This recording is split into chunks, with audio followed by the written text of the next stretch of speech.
is KC Sports Network, proudly presented by Emprise Bank. 5 things to watch here, getting you ready for the Super Bowl 58, Chiefs, Niners. What's up, everybody? Ken Swanson here with Maddie Lane and Craig Stout. You're going to hear from a variety of different voices here on KC Sports Network. This is 5 things. We're giving you one on offense and on defense today, leading this thing off. Matthew Lane, how are we feeling today? Feeling great. We're getting closer and closer to a Chiefs repeat as a Super Bowl champion. So I'm feeling pretty good right now, Ken. Craig, how about you? How are you doing right now as you dance in your chair? I could not be better. I really could not be better. My favorite football team has given me a 3rd Super Bowl appearance in 4 years, and man, it would be really nice if they went ahead and won this one. It would be terrific. So I'm really excited about this. And, I exclude the first one because that one was legendary in its own right, and now we're always going to remember that one, and that's why I'm wearing this shirt, Super Bowl LIV. We need to remember how much they're stacking up the rest of these, though. Don't let that get lost, that after that first one, they've continued to pack these in and continued to do this and continued to build on this dynasty here. I'm really, really excited for this game. And it's right back to the team that they were playing the first time around. It's gonna be a lot of fun against the Niners here. We're gonna talk about the run game on offense. That's where we're gonna start this thing off. We think that the Niners might be a little bit susceptible to the run game, and that could lead to a big opportunity for Isaiah Pacheco to really make an impact on this game. Matthew?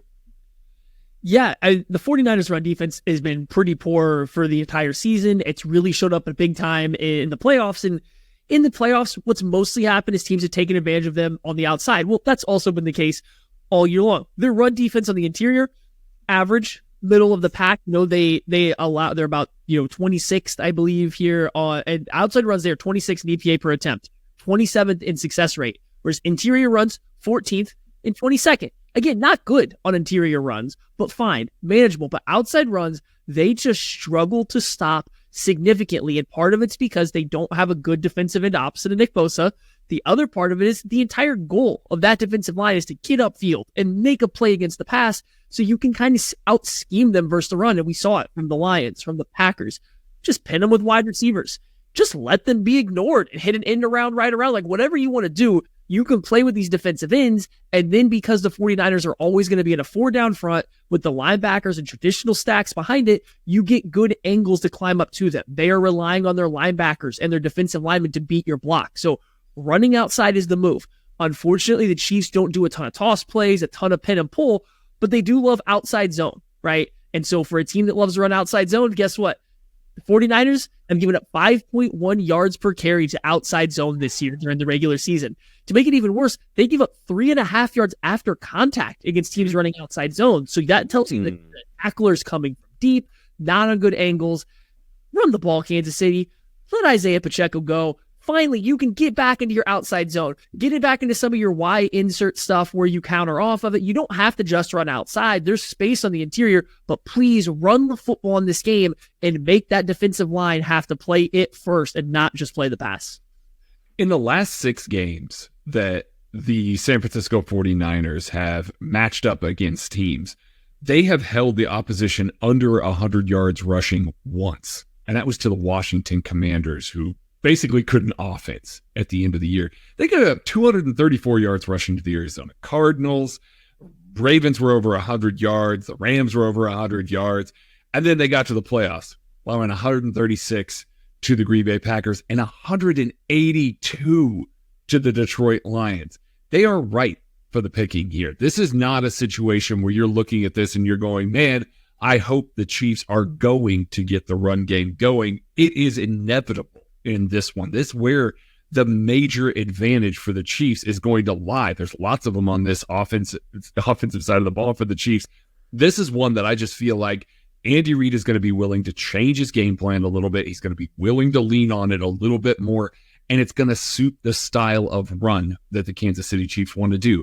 Outside zone, yeah, they're not very good at it, but they run it a lot. Inside zone, they run it even more. They love running those two things because it sets up the rest of their offense so they can be in their base concepts. They don't have to get out anything tricky. They don't have to sit here and try to do a whole bunch of, tosses behind the line of scrimmage, trying to get guys horizontal, trying to get guys out into open space because they're afraid of the middle of the defense, you can line up with Isaiah Pacheco and with this offensive line and say, we're going to lead on the San Francisco 49ers defense for a little while in this game, and it will be effective. Not can be effective, it will be effective because it has been for every other team that has played against them lately that has had even a semblance of a functioning offense. And I'll just say this, I know you talk a little bit about some of these outside runs, and like, I actually think this is a game they will try to run some toss because they've done it in the past. They've run some of this toss stuff. They've run it against the Niners out of gun. You're talking about Arik Armstead trying to prepare for the same side zone. They run toss out of gun. They'll throw a little toss outside too. Like I think they might get a little bit of that in there. They run some pin and pull with their tight end. They'll crack him. They'll motion Travis Kelce in. They'll pin. They'll pull. They did it against the Buffalo Bills a few weeks ago too. If you remember, after they came out of the Dolphins game where they saw the Dolphins kind of get in their gun toss game, the Chiefs whipped it out the next week. And so Noah Gray on a pin and pull off the edge, they had a few little wrinkles in there. So I could see the Chiefs maybe trying to get into the little bit of that. But to you guys' point, I think it's just a wide variation. I think they're going to throw a lot of different things, a lot of different angles. We talked about it a little bit on the lab, but just putting that front seven and getting them thinking, making this entire team just think, right?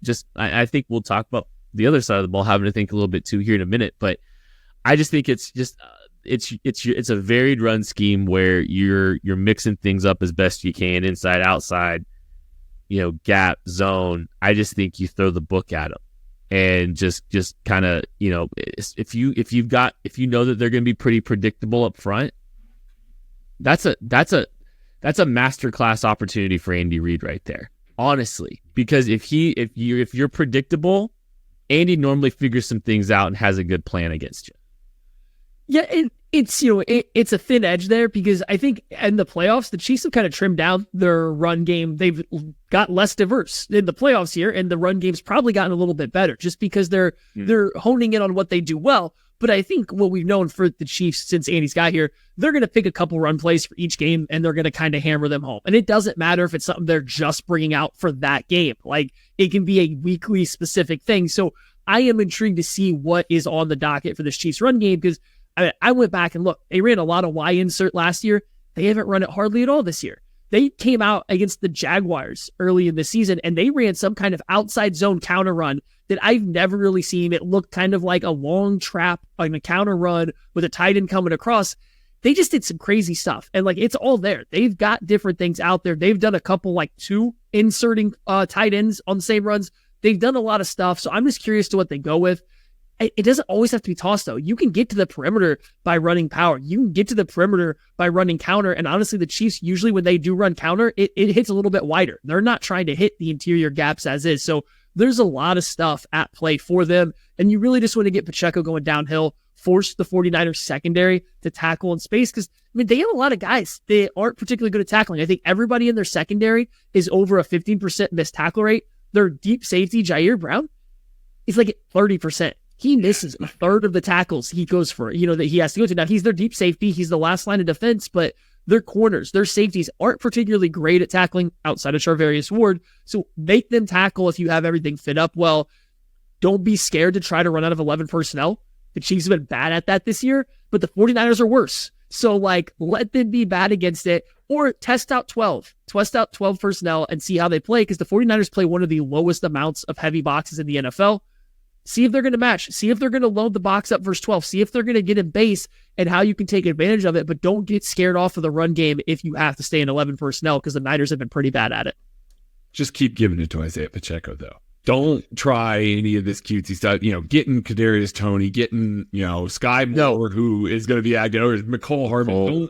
Don't give him the ball. And don't hand the ball behind the line. Hey, look, they saw that Jameson Williams in the round though, and they. And I know people will point back to Mecole going nuclear and having a career day in the end zone. He did against the Niners. I don't know if you break the formula up. What would dance with the girl that's got you here? I don't think the wrinkle should be personnel.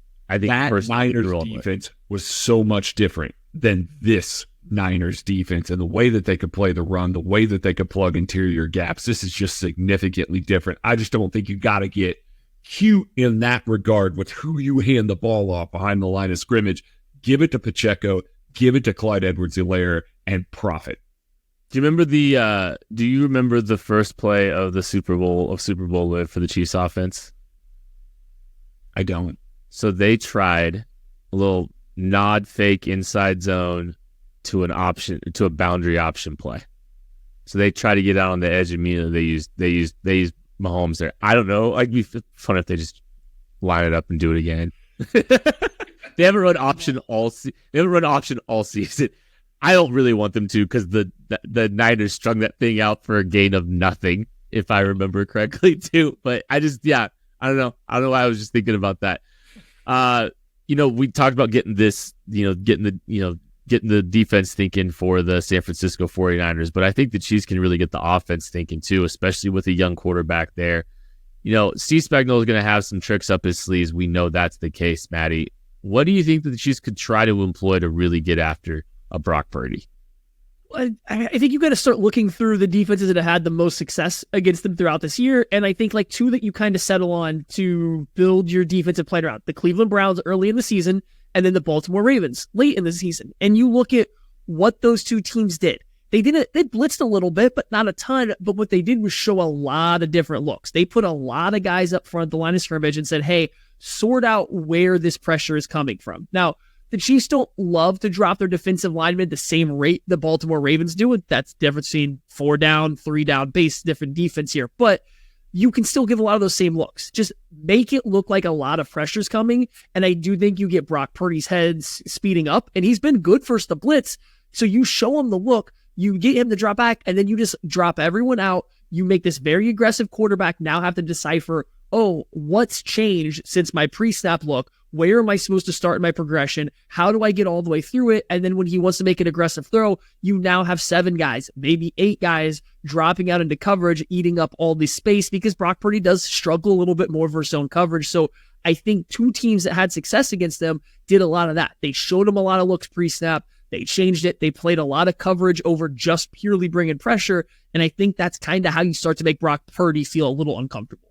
Yeah, the Cleveland Browns, the Baltimore Ravens, even the Minnesota Vikings would mug a lot of gaps pre-snap, and it, to a fault, Brock Purdy, they're throwing the ball in that scenario almost every single time, and it's why he was so good against the blitz, because they are so prepared to take what the defense gives them, to throw the hot route. They have so many solutions for that. So simulated pressures are going to be very important here. Can't do that all game long. You got to send some heat. You got to speed up his timer a little bit. You got to make sure that he thinks that's coming. But Nick Bolton and Willie Gay Jr. in, opposite B gaps in, a 3-2 dime defense with Chris Jones in the middle, you've got those guys standing, in front of the guards. Guards, their job is going to be to pick that up. You have an opportunity here to coffee house a little bit, to simulate some pressure, to come up with ways to keep those guards frozen, get Chris Jones a one-on-one matchup against the center, which is advantageous for the Chiefs, obviously, and then you can still back those guys off into coverage. You can have 8 in coverage and still get Chris Jones a one-on-one. That's what you got to try and do. You got to try and put a lot on this offensive line's protection calls. You got to try and put a lot on Brock Purdy's ability to call these things out, to identify these things pre-snap and know when guys are backing out, when they're not. Right now, those teams really put him in hell, really got into the position where in these blitz looks where he thought, okay, I got guys that are coming. I got guys that are blitzing me. I know where my hot is going to be. And then when teams backed out, he would start patting the ball. He'd start getting deeper into his drop. He'd start getting a little bit I don't know where things are. The Chiefs did that to Tua in that Miami Dolphins game, and it just ruined their offense. I fully expect the Chiefs are going to come out, try and get that confusion for Brock Purdy, try and make him hold on to the ball, and try and get Chris Jones those one-on-ones. That just plays into everything that the Chiefs do well. And I could see the Niners trying to counter a little bit with maybe just having their exterior, their outside screen game ready, ready to just throw a little, a tunnel screen to a Deebo Samuel, trying to get some of those now screens.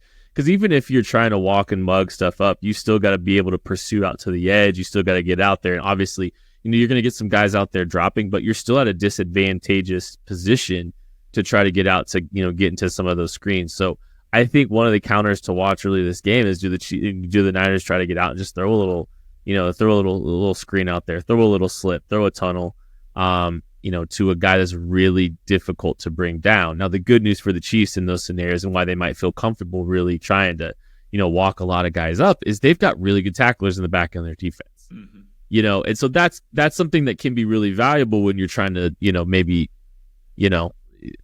deal with, the threat of some screen game that's really, it works really well. That's one of the, Shaney's got some good screen game designs. And he's got some really special players to try to feed the ball to in those scenarios too. So that will be an interesting cat and mouse game I see. But I think the Chiefs also might look at, getting the Niners to throw the ball behind the line of scrimmage like that as a win, in some of these situations where they might be walking some guys up on third down too, right? So, it's a little bit of boom or bust, but, it takes the decision out of Brock Purdy's hands. The screen game is going to have to be on point, I think, for the Niners to win anyway. But I don't know. It's something worth paying attention to for sure. Well, and another wrinkle to it, I think, is I think sim pressures are the key. I think changing the picture is the key, but where it really starts to heat up is get some corner blitzes mixed in there too, right? And obviously sim pressures work when you are going to actually send the pressure from time to time, right? But I think the big reason that you want to make sure if you're blitzing if you're the Chiefs, you want to focus on blitzing from the outside, not the inside, is one, it's good versus the run. If you're blitzing on down third downs, down passing downs, you add a cornerback to the run fit, especially a 49ers team that loves to run outside, especially to the left. You start throwing a corner from there, it starts messing up the angles, a lot of the kickout blocks. It's also worth noting that the 49ers allowed the 5th most pressures to slot blitzes this year from players coming out of the slot. It's also worth noting the 49ers play the most condensed formations of any team in the NFL. And guess what? That makes it really easy to do if you're Steve Spagnuolo. Send corners, send guys off the edge, go see the Miami game, go see the Vikings game. He's really good at getting some real creative pressures in there. And if any of this wasn't selling any of this enough, right? At this point in time, this wasn't saying, oh, hey, by the way, maybe the Chiefs will send some corners, then they can mix up the coverage after it.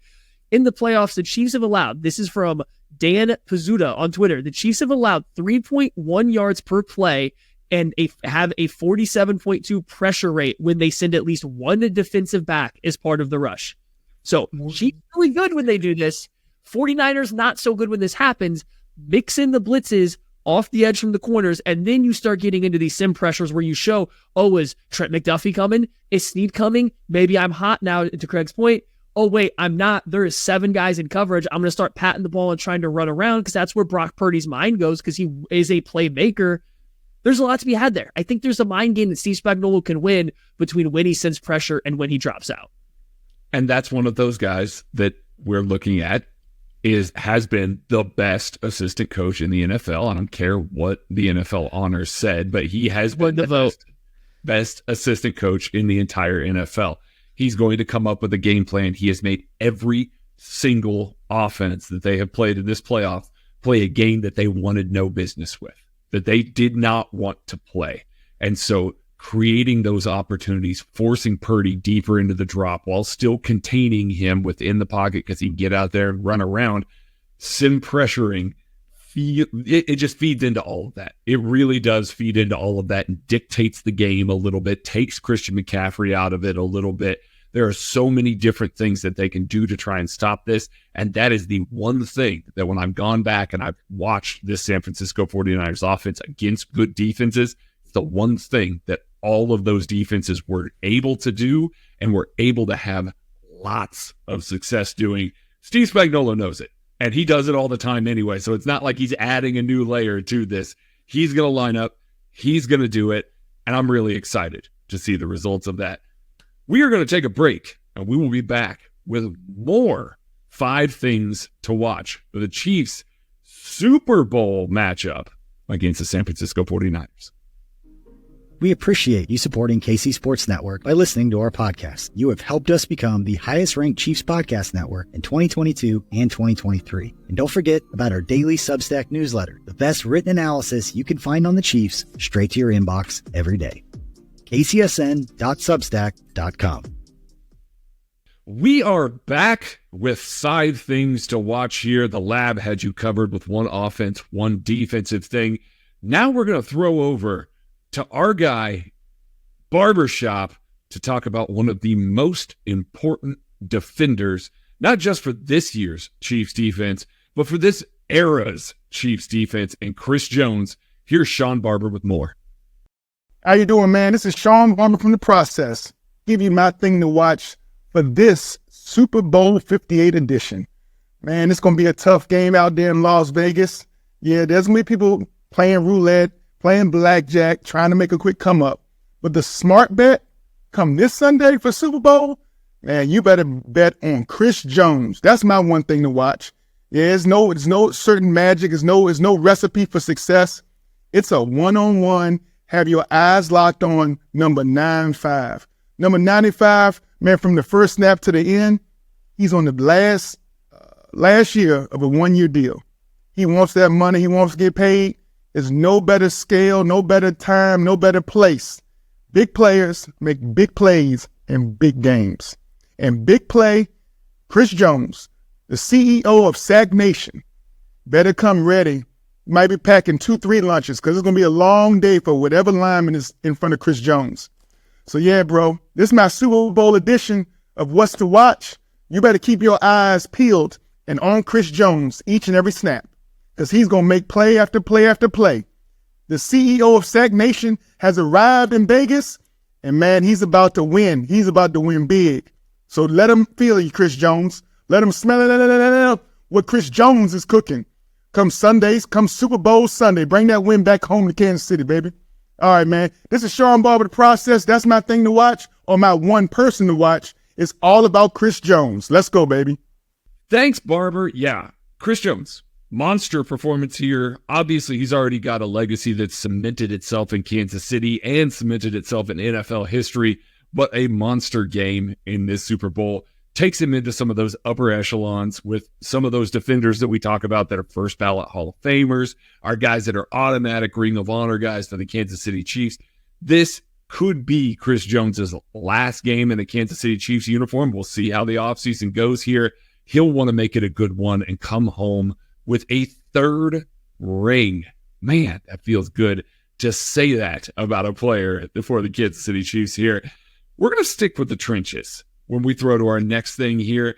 And the guys over at Outside the Trenches, we're going to hear from Tucker D. Franklin, Big B, and Nick Leckie as they take a little closer look at both the offensive and defensive matchups, sticking in the middle of the park with the trenches. Take it away, guys. All right, let's talk about the trenches here on Outside the Trenches. Super Bowl trench talk here, Big B. We're going to be talking about when the Chiefs have the ball. Obviously, a big storyline with this Chiefs offensive line. Joe Thuney's been dealing with that pec strain, what they're calling it. Didn't practice a whole lot this week. Looking like he's not going to play. He's going to try to give it a shot, but it's not looking likely. Nick Allegretti did get some play time in the AFC Championship game. Played pretty well from all accounts. But thoughts on Joe Thuney out for this game? Yeah, if he's going to be out, I mean, it's going to be a problem for the Chiefs. Look, I understand backups play. They're there for a reason, and they can play well from time to time. But the 49ers have an elite defensive line. So it obviously having all your guns and all your best players, especially an all-pro, playing obviously would help. But if Thuney's not going to play, there's going to be a little bit of a drop-off. Let's just call it what it is. Will it be an effect? Depending on how San Francisco chooses to play it, yeah, it can be. It can be an issue, but who knows? Who knows? This D-line is probably the best D-line in all of football. Chase Young, Nick Bosa, they're peaking. And then with depending on this game time decision with Thuney, we talked about Eric Armstead being, that big, tall body. Javon Hargrave, Big B, the former Steeler, right? for a little bit. Former Philly, former Niner, so he knows how to play guys. So we're those guys. So you're losing your left guard, your all-pro left guard. You might not have him. And then you got to face these two guys in the middle. I mean, like we talked about not in Blind Nil, on Outside the Trenches. If I'm San Francisco, I'm testing that left guard spot all day. It doesn't matter who's in there. Whether if Tooney toughs it out or not toughs, I'm sorry, that if he plays, that would be a miracle. But Allegretti, man, there's some stuff where it's like you run some games over there and it's like, man, if you're Creed, you better be helping your boy out. Mm-hmm. Like you better be helping out, staying home in the middle on slides you will, but in man pro, it's going to be tricky. And if you get in the middle, Mahomes can't go anywhere. That's true. I do want to give a hat tip to Nick Allegretti too. Played really pretty well against a really good Matabuke and for the Ravens. It's probably their best pass rusher, probably their best defensive lineman that they had healthy for that game. I think he did well in that game. It's going to be a whole different story again going up against this defensive line, Nick, as you mentioned with. You mentioned the starters, but I mean they also have Randy Gregory and they also have Javon Kinlaw. They also have Robert Beal. Like they've got the depth. Sebastian Joseph Day. Like they've got guys after guys that they're going to Gregory. Yeah. Oh my gosh. Oh, didn't the Cowboys let him walk this year? No, the Broncos did. Broncos did. Yeah, that's right. Weird move. Like they were just trying to get rid of a bunch of stuff, but that it's going to be tough. It really is. Look, the Chiefs have had some good offensive line play as of late leading up in this playoffs. They have not had the penalties that we've come used to with this Chiefs offensive line. Hopefully those issues don't arise again because it's going to be difficult if they are going to shoot themselves in the foot already. They're going up against a really tall task. But let's flip it to the other side. Let's flip it to when the 49ers have the ball. Big B, a point I made on Outside the Trenches. Look, Trent Williams, phenomenal left tackle. One of the best left tackles in the game, maybe one of the best left tackles to ever do it. Outside of him, when you look at these individual guys, the talent doesn't really stick out, but as a unit, they kind of get it done. Yeah, they do. And that's weird because, we don't talk about the 49ers offensive line as just being this spectacular offensive line. We talk about Trent Williams, but somehow they keep running the football and somehow they keep protecting Brock Purdy. So they get it done as a unit. I think a lot of that just comes from understanding the game plan, a lot of film work together, understanding where their weaknesses are, and also Kyle Shanahan understanding, hey, where are our strengths? What can I cover up? And let's just call plays that utilizes that versus trying to make guys do what they're not very good at. I think obviously Trent Williams gets all the hype here, but I was reading some article that they did a substitution in week 15 or 16 based off injuries, and then moved Feliciano to right guard. He's one of the highest graded people after Trent Williams, and also they re-upped Brendel in the offseason, their center. So he's a veteran guy. It's his 7th year, and I just think they put together guys who are just consistently average. They're not going to be world beaters, but it's like you got a bunch of guys playing together, and Brock Purdy showed on film that he can do some things. He can cover up some mistakes. Yeah, his scrambling ability. That's going to be the key. I mean, like I said, they're going to have that Lamar Jackson, Josh Allen sort of game plan to contain Purdy. I mean, you have to recognize it. I know we talked about Big B. You said you don't really, if you let that beat you, then that's fine. But still, it's going to be a problem for extending drives, on 3rd and long. It's going to be something you'd be cognizant of. Yep. And when it comes down Definitely to it, to be. You do. The Chiefs, their defensive line room is kind of decimated right now. Charles Menahue goes on the injured reserve.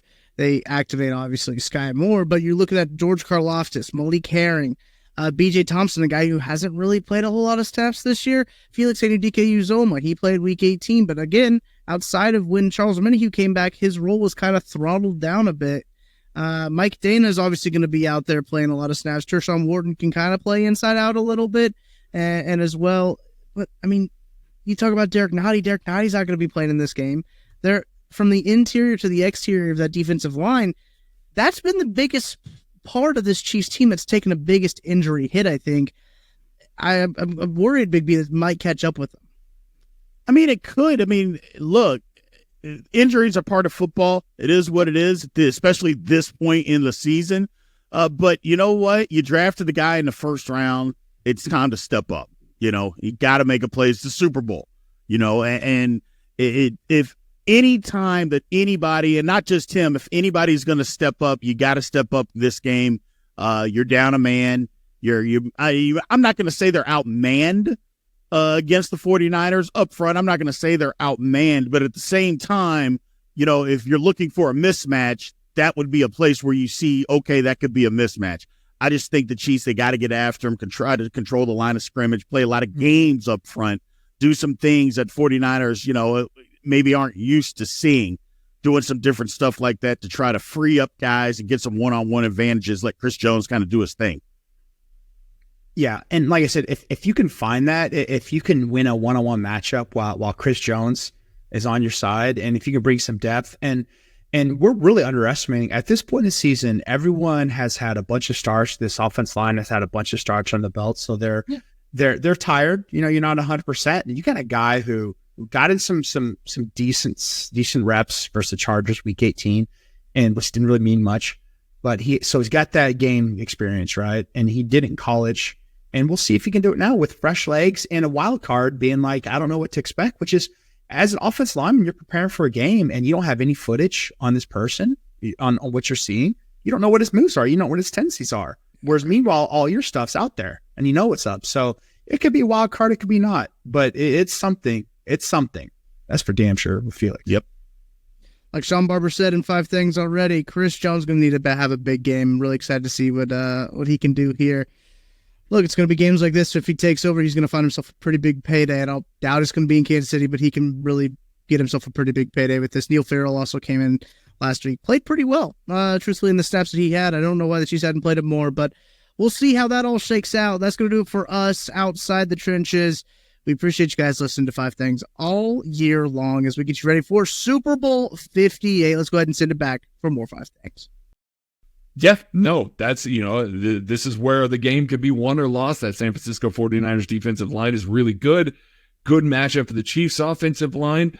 Opposite side of the ball there, you got to love the matchup with the Chiefs defensive line against that 49ers offensive line that isn't as good as it has been before when we've seen these two teams play in the past. So it's one of those that I'm going to be keeping my eye on that a lot. That could determine a lot with how this game is going to go, particularly the Chiefs offense against the 49ers defense over there. We have covered an offensive and a defensive thing to watch on the KC Lab segment of this. We covered the run game and simulated pressures and blitzing Brock Purdy to try and find some success over there. We had Shawn Barber talking about Chris Jones and his impact in this game. And then we had Outside the Trenches talking about the big uglies staying in the middle of the park there. So that means we got only weird games, guys. We got Joshua Briscoe, Seth Kaiser, and Nate Taylor to talk a little bit about the Chiefs screen game and how the Chiefs passing game can attack the 49ers zone defense. Thank you, Craig. Only weird games here with you now. Joshua Briscoe, Seth Kaiser, Nate Taylor live from Las Vegas. We'll give you our key to the game. Seth, where are we sending people? Where are we sending people?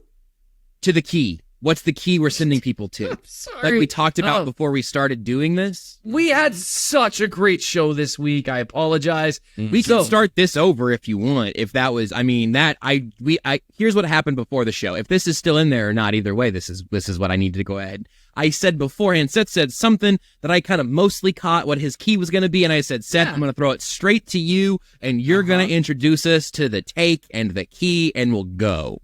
I was confused by your phrasing. Anyway, so where we're sending people... Seth, what's your key to the game here on KC Sports Network with Only Weird Games as a part of the network featuring your co-hosts and your brethren, Joshua Briscoe and Nathaniel Taylor? What a fantastic and well-phrased Let's take a break. Josh. Stop it. The biggest thing, there's so many things to keep an eye on, but something that's really caught my eye... When I look at what San Francisco's defense has done the vast majority of the year, they play a lot of zone, and they don't change up their looks a ton. And I actually asked a couple of people that I trust that know ball way more than I ever could, just kind of like, I don't think Wilkes has changed much up. throughout the entire year. They just line up and do their thing, which can work when your front four dominates, right? Or can work if you've got an unbelievable secondary and they've got a really good front four, they've got a really good secondary, they've got Fred Warner. So I get why they do it. But they play a lot of zone. And not just like match, which is, kind of a blending of zone and man. Yeah. They play a lot of like pure zone. And what's interesting to me about that is what has given the Chiefs the most trouble throughout the year that takes advantage of some of their specific strengths and weaknesses is when people play some aggressive man with some guys haloing Kelce or some version of match with them haloing Kelce, because Rashee Rice, their second best weapon, who's been arguably as important as Kelce down the stretch, he does not always separate well against man. He's still learning some of the nuances of route running there. You know what he is really good at already? Getting to open spots against zone. Yep. And that'll be something interesting to me to watch, because I when you look at the NFC Championship game, the Lions were dicing them up in a variety of ways. But it really wasn't until the pressure started really getting home on Goff that kind of really affected what the Lions were doing. And that's how it works when you're playing a quarterback who needs to be within structure, within rhythm. You know who doesn't need that? Patrick Mahomes. You can still get pressure, but if guys are open, he's going to buy enough time to find it. You're not going to, usually, it happens occasionally, but odds are you're not going to sack Patrick Mahomes in 3 seconds. If you do, which is rare, he's sacked it's like 8% of plays he's pressured or some crazy number like that. And so if you do, it's going to take like 7 seconds and will require a whole lot of running. And I'm just curious to see if the Niners, for the first time basically all year, change up their identity, because it's a good identity and they've been good at it, but it plays into what the Chiefs do best in terms of their second best weapon, because that Rice has shown a lot of ability against that. And if you let Rice start catching some of those shallow and intermediate throws in open zones, he turns 10-yard gains into 20-yard gains real quickly. So that's what I've got my eye on. And the benefit of that too is to what you always love, Josh. You can establish Travis Kelce. Establish the Kelce. You really can. And it'll be fascinating to see, which side of the zone does Fred Warner want to go to? Is he leaning more Kelce, which will open up Rashee Rice potentially, or vice versa? So Mahomes understands that his footwork, his pocket awareness is going to have to be obviously at a very high level. And all those things allow you to be accurate and quick with your decision-making against zone coverage, especially with the underneath stuff. So, Todd Bowles was willing in the Super Bowl 51 because they had the rematch early in the year to change things. So if Steve Wilks wants to make it interesting, he can probably vary some of his coverages. But, of course, blitzing Mahomes leads right into Mahomes' hands.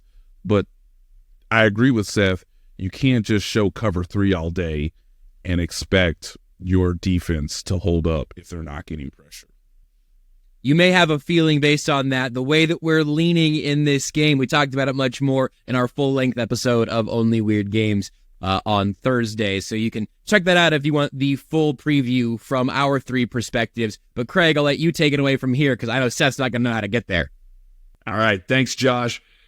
That's 5 things to watch for another Chiefs Super Bowl against the San Francisco 49ers. We have had all kinds of content for you on the KCSN channel this week. Make sure you are going back, listening to all these programs that we pulled them from, as well as the guys over at AHPKC, really breaking this game down and getting you fully ready for a Chiefs Super Bowl, trying to go back-to-back, trying to give Patrick Mahomes, Travis Kelce, Chris Jones, and Andy Reid and Steve Spagnuolo, their 3rd rings in Kansas City. I am so excited for this matchup. I'm feeling really good about the Chiefs' chances here, and I'm hoping that Sunday night I'm going to be very happy watching my football team take this one home. So, in order to get you ready for that game on Sunday, make sure that you are tuned in to the 8:10 pregame show. They are the home of the NFL. They're going to get you ready. They're going to get you all kinds of amped up going into that one. And then If you're not sitting around at a Super Bowl party, or hell, maybe if you are, make sure that you are tuned in to the Bleacher Report app. There is going to be a watch-along live from Power and Light, from KC live down there. So you can come down there and see Haley Lewis, BJ Kissel, and our guy Tucker G. Franklin down there doing a full watch party. Again, that is streaming on the Bleacher Report app. If you are not in Kansas City, if you are not able to attend that, that's going to be really good. They're going to be at Mosaic KC. That's where you can go there. You can find those guys, kind of, wave high and say, hey, go Chiefs, as they are covering the game there. And then KCSN postgame show. You know that we are going to have it locked down right here on the KCSN YouTube channel and on that same Bleacher Report app. So if you are on the KC watch party there on the Bleacher Report app, you can just stay there and we will be there as well. We are going to be breaking down all the X's and O's, hopefully after a Chiefs win there, and really kind of basking in all of this once again. Do not take this for granted, Kansas City. We are living in the golden age of Chiefs football right now. Enjoy every single second of yet another Kansas City Chiefs Super Bowl, hopefully beating up on the San Francisco 49ers. For everybody here on the KCSN podcast channel, we love you. We appreciate you. Be kind to each other, and we will catch you later.